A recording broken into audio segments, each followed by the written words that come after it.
Hello everyone, good morning. Ritu and সঞ্জুর চ্যানেলে তোমাদেরকে জানাই অনেক স্বাগত। তোমরা সবাই কেমন আছো? আশা করছি সুস্থ আছো, সবাই ভালো আছো, আমরাও ভালো আছি। তো বন্ধুরা, আজকে কিন্তু সকালবেলা উঠে সমস্ত কাজ হয়ে গেছে। আমার ছেলের স্নান হয়ে গেছে, তোমাদের দাদা ভাইয়েরও স্নান হয়ে গেছে। আজকে কিন্তু সকাল সকাল ভিডিওটা স্টার্ট করেছি, কারণ কি জানো, আজকে হচ্ছে রাখি পূর্ণিমা। তার জন্য আমার ছেলেকে স্নান টান করে রেডি করে দিয়েছি, ও যাবে ওর বোনুর কাছে রাখি পরতে। তো চলো ছেলেকেও একটু দেখিয়ে দিই। এই যে নতুন জামা পরে রেডি, ও এখন বোনুর কাছে রাখি পরতে যাবে। আর আমি না স্নান করতে যাব, শ্যাম্পু করবো, ওর জন্য চুলটাই যে খুলে রেখেছি। আর চলো তোমাদেরকে আর একটা জিনিস দেখিয়ে দিই। আমাদের ঠাকুর ঘরের মানে ঠাকুরগুলো না একটু অন্যরকম করে সাজানো হয়েছে, তাই সেটাও চলো তোমাদের দেখিয়ে দিই। এই যে দেখো, ঠাকুর ঘরের এই সব জিনিসগুলো না আগে এই দেয়ালটায় ছিল, এখন এই দেয়ালটায় করে দিয়েছি। কীরকম লাগছে একটু বলো। ঘুরিয়ে ফিরিয়ে জিনিস লাগলে আমার তো বেশ দেখতে ভালো লাগে, তাই তোমাদেরকে একটু দেখিয়ে দিলাম। আমার গোপুসোনাকেও তোমাদেরকে একটু দেখিয়ে দিলাম। এবার চলো আমি স্নান করতে যাবো, আর আমার বাবু যাবে রাখি পরতে। তোমরা কীরকম করে রাখি পূর্ণিমার দিনটা কাটালে আমাকে অবশ্যই জানিও। আর আমি এই ব্লগটা সাজিয়েছি রাখি পূর্ণিমা নিয়েই, ছোটো ছোটো বাচ্চাদেরকে নিয়েই। তো আমার ভিডিওটা কীরকম লাগলো সেটাও তোমরা অবশ্যই জানিও। তো চলো দেখতে থাকো, আশা করছি তোমাদের ভালোই লাগবে। তো এই যে দেখতে পাচ্ছ, আমার জায়ের মেয়ে, আর এই যে হচ্ছে আমার বাবু। তো বাবুকে এই যে প্রথমে একটা ফোঁটা দিল, যেটা ওদের আর কি নিয়ম। আমি তো অতটা জানি না, আমাদের যেমন ফোঁটার দিনের ফোঁটা দিই আমরা, ওরা কিন্তু এই যে রাখির দিনই সুন্দর করে একটা কুমকুম টাইপের কিছু একটা ছিল, ওইটা দিয়ে ফোঁটা দিল, একটু চাল ছিটিয়ে দিল, মানে আতপ চাল। তারপরে রাখিটা হাতে এই যে বেঁধে দিল, আর মিষ্টি নিয়েছিল, একটু মিষ্টিও খাইয়ে দিল, মিষ্টি মুখ করালো ভাইকে। আর আজকে আমার ছেলে কিন্তু অনেক জায়গায় রাখি পড়বে, আর আমাকেও দৌড়তে হবে এখান ওখান। তো দেখতে থাকো, আশা করছি ভালো লাগবে। আর আমার ছেলে গিফটটা তো তোমাদেরকে দেখানো হয়নি। আমার ছেলে ওর বোনের জন্য একটা সুন্দর জামা নিয়ে এসেছিলো, আর তাড়াহুড়ো করে তোমাদেরকে দেখানো হয়নি, তবে ভিডিও আছে। কোথায় আছে আমি ঠিক জানি না, যদি পাই পরে তোমাদেরকে সাথে সেদিন শেয়ার করতে পারি, দেখিয়ে দেবো। আর হয়েছে সেলিব্রেশন, আর প্যাকেটের মধ্যে আর হচ্ছে তোমার ওর বোনুর একটা সুন্দর জামা, আর বোনুকে হয়তো কিছু টাকাও মনে হয় ওর বাবা দিয়েছিল। তো আমি আর যেতে পারিনি, আমার ঠিক সময় হয়নি। আমি স্নান টান করে রেডি হচ্ছিলাম, কারণ আমাকে ছেলেকে নিয়ে আবার দিদির বাড়ি যেতে হবে, ওখানে আমার দিদির মেয়েও আছে। ওখানে দিদির মেয়ে আমার ছেলেকে রাখি পরাবে, তার জন্য ওখানেও যেতে হবে। তো এই যে দেখতে পাচ্ছ, একটু পায়েসও করেছিল আমার যা। আর আমার জায়েরও মানে ভাই আছে, সে এসেছে আর কি জায়ের বাড়িতে। তো আমার যা থাকে হচ্ছে আসানসোল, মানে জায়ের বাপের বাড়ি হচ্ছে আসানসোল, সেখান থেকে এসছে ওর ভাই কিন্তু একটা স্পেশাল মানুষ, তোমাদেরকে দেখাবো। তোমরা হয়তো অনেকেই দেখে চিনতে পারবে, আর যারা চিনতে পারবে না তাদেরকে আমি বলে দেবো যে সে কে, সেই মানুষটা। তো এই যে হচ্ছে আমার জায়ের ভাই। তোমরা যারা যারা চিনতে পেরেছো, যারা না পেরেছো তাদেরকে বলে রাখি, উনি হচ্ছেন বড় ডান্সার সানি স্যার। তো উনি একটু মানে শ্যুটিংয়ের কাজের জন্যই এসেছিলো এখানে, ওনার শ্যুটিং ছিল। তারপরে ওখান থেকে কলকাতা থেকে এখানে এসছে আর কি বোনের বাড়িতে। তো ভাই থাকলে সত্যি করে অনেক মজা। আমাদের মানে ভাই নেই নিজের, তো মাসির ছেলে আছে, ওকে আমি ফোঁটা দিই রাখি টাকির দিনে, অতটা আসে না। আগের বছর এসেছিলো, এবছর আসতে পারেনি। তো এই যে আমার যারা রাখি বেঁধে দিচ্ছে, ভীষণ ভালো জানো, এই ভাই কিন্তু খুবই ভালো, আমাদের সাথে ভীষণ ভালো ব্যবহার। আর মানে কি বলবো, খুবই ভালো।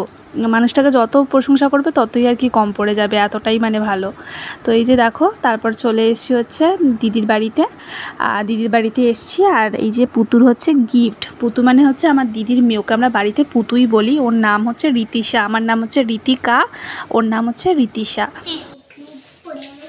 একটু তাপ ফাপ দিয়ে দে আগে, তারপর ডান হাতে পড়া যে বড় ভাই।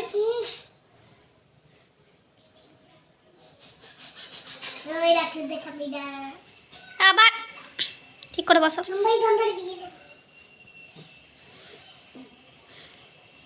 এটা তো খুব বদমাইশ, এইটাই ছোটকাটা খুব বদমাইশ, আবার হাতে পায়ে কথা বলে।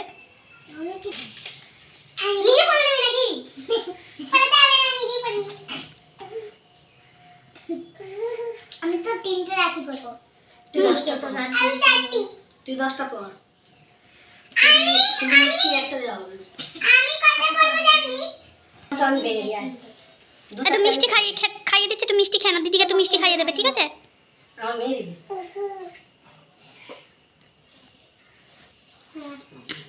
আরে একসাথে অতগুলো মুখে দিয়ে একটা খালি হয়, এবার ওকে দিয়ে দাও, আস্তে আস্তে খেয়ে নেবে। হ্যাঁ, তুমি একটু দিদি ভাইকে খাইয়ে দাও, একটু মিষ্টি। তুমি একটু মিষ্টি নিয়ে দিদি ভাইকে খাইয়ে দাও। Good boy. দিদি ভাইকে এবার গিফটটা দিয়ে দাও, একটু নমো করে না দিদি ভাইকে। আরে ওরম না, ওরম নয়।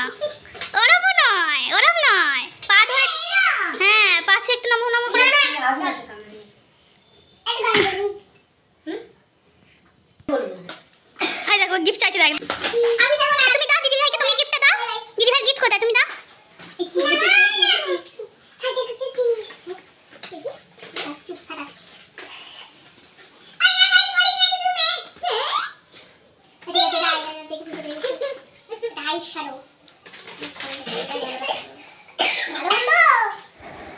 তো তোমাদেরকে তো দেখিয়ে দিলাম যে আমার ছেলেটা কতটা বিচ্ছু। তো এখন চলছে ওদের গিফট খোলাখুলি, কার কোনটা পছন্দ হচ্ছে, কে কী জিনিসটা নেবে। তো এইটা হচ্ছে এখন চলছে। আর এইখানে পারফিউমটা নিয়ে বেশ কিছু মানে সবাই মিলে একটু লাগিয়ে নিল। আর এখন চলছে হচ্ছে গিফট খোলাখুলি। তো আমার ছেলে রেড কালারের একটা লাঞ্চ বক্স মানে পছন্দ করেছে। ওর মধ্যে সবগুলোর মধ্যেই লাঞ্চ বক্স ছিল। আমার দিদি নিয়ে এসেছিলো 3 জনের জন্য 3টে, পুতুর জন্য পিঙ্ক কালার, আমার ছেলের জন্য গ্রিন কালার, আর ওর মানে দিদির ছেলের জন্য রেড কালারের। কিন্তু আমার ছেলের পছন্দ হয়ে গেছে রেড কালারেরটা, আর দিদির ছেলের পছন্দ হয়ে গেছে গ্রিন কালারেরটা। তো যাই হোক, ওরা অদল বদল করে নিয়ে নিয়েছে।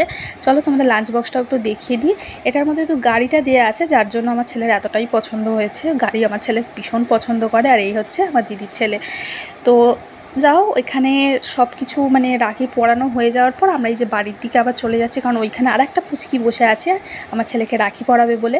তো তাকেও তো তোমাদেরকে দেখিয়ে দেবো। আর এইখানে না আমার বাবু এটা নতুন শিখেছে, মানে ক্যামেরা ধরলেই না এই যে হাত দুটো তুলে এই যে এরকম করে হাত দুটো তুলছে। আমি জানি পরে ভুলে যাবে, বাচ্চাদেরকে বলে না বারণ করলে বেশি করে করে, তার জন্য আমি বারণও করি না। আর ওর একটা দাঁত ভেঙেছে, কিন্তু তোমরা কি লক্ষ্য করেছো? এই দিয়ে দেখো দাঁতের ফাঁক থেকে হাসি বেরোচ্ছে। তো দাঁত ভেঙেছে, আমার ছেলে 5 বছরই বয়স, জানো তো। ওর মানে হয়েছেও দাঁতগুলো খুব তাড়াতাড়ি, আর ভেঙেও গেছে 5 বছরের মধ্যে। আর শুনেছি 7 বছরের মধ্যে ভাঙে, তো 5 বছরেই ভেঙে গেছে। আর আজকে কিন্তু ওয়েদারটা দারুণ ছিল, দেখো খুব সুন্দর একটা মিষ্টি ওয়েদার। বিকালবেলায় যে বেরিয়ে গেলাম। আর এই যে হচ্ছে সেই পুচকিটা, ও হচ্ছে আমাদের ফ্ল্যাটের নিচের তলাটায় থাকে, গ্রাউন্ড ফ্লোরে ওরা থাকে। ও আগের বছরও এসেছিলো আমার বাবুকে রাখি পরাতে, তো এই বছরও রাখি পরিয়ে দিলাম। ওর গিফটটা কিন্তু আমার বাবুর পাশাপাশি রাখা আছে। এই ভিডিওটাতে মনে হয় না এসছে বলে, তো আমি মানে ঠিক করে নেওয়া হয়নি, যার জন্য আমার না খেয়াল ছিল না সত্যি কথা বলতে। পুচকিটা এতটা কিউট, ওর সাথে এত কথা বলছিলাম যে ওর গিফটটা আমি দেখাতেই ভুলে গেছি। ওকেও সেলিব্রেশন আর একটা সুন্দর জামা ওর জন্য কিনে নিয়ে এসেছিলাম, কারণ প্রত্যেক বছর রাখি পরায়, তো ওর জন্য আমার মানে জানি যে পড়াবে ও এবছরে, তাই ওর জন্য একই গিফট নিয়ে আসা হয়েছিল। তো এখানে আমার বাবু রাখি পরে নিচ্ছে। বাড়িতে আসার পর আমি বাবুকে একটু ফ্রেশ করিয়ে দিয়েছিলাম, কারণ সারাদিন না ও খুব ওই একটা জামা পরে না খুব মানে নাচানাচি করেছে। আর সকাল সকাল স্নান করে নিয়েছিল, একদম ঘেমে নিয়ে গেছিলো, তাই জন্য এই যে এই ড্রেসটা পরে দিয়েছি। এটাও বাবুর নতুন জামা। আর এই আন্টি হচ্ছে আমার শাশুড়ির ফ্রেন্ড, ওই জন্যই আর কি সেইভাবেই পরিচয়, বুঝেছো তো। আর এই যে পুচকেটা আবার খাইয়েও দিল বাবুকে মিষ্টি। তারপরে না আমরা ছাদের দিকে গিয়েছিলাম, দেখো মানে সন্ধে সন্ধে হবে সেই সময়টা ছাদে গিয়েছিলাম। ভীষণ ভালো লাগছিলো, যেন আজকে ওয়েদার বলছি না খুব সুন্দর ছিল, ফুরফুর করে হাওয়া চলছিল। আর এই যে দেখো আমি মানে অন্ধকারে অতটা ভালো বোঝা যাচ্ছে না, তবে ছাদ থেকে কিন্তু দারুণ লাগে, যেন ভিউটা খুব সুন্দর লাগে। 4 তলার ছাদ তো, বাইরেটা সব কিছু ছোটো ছোটো ছোটো ছোটো সব কিছু লাগে, খুব ভালো লাগে দেখতে।